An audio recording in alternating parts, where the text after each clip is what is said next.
Yes, Chiki and Rina. Best player of the game, of course, Yari Yongko from the AFP Lady Gunners. Yari, ang ganda ng pinakita mo ngayon. Pero tanong namin, mukhang meron ka pa rin iniinda. Kamusta yung pakiramdam mo ngayon?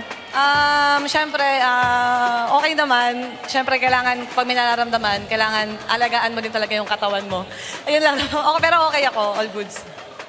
Yeah, pwede mo bang i-describe sa amin gaano kahirap makuha yung panalo ngayon? Dahil talagang first set nakuha agad ng PhilHealth, but next 3 sets talagang dikitan yung laban ninyo.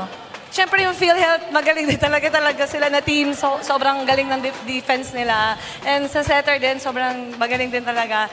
Tsaka yun, ang galing nila, magaling sila. Kaya nahirapan din talaga kami. Pero siyempre, kinakausap kami ng coaches namin na gawin pa rin namin yung best namin. Tsaka sa mga tinitraining namin, kailangan ma-apply talaga namin. Now you're facing PNP para sa semifinals. Ano sa tingin mo yung mga kailangan niyo pang pagtrabahuhan this coming match on Sunday? Opo, syempre. Kasi syempre PNP, di pa kami nananalo sa PNP.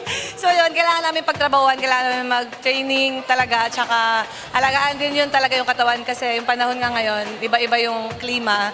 Yun, kaya yun, kailangan namin pagtrabahuhan tsaka pagtsagaan talaga sa training. At ngayon, batiin mo naman at pasalamatan lahat ng sumusuporta sa AFP. Maraming salamat po sa sumusuporta sa AFP.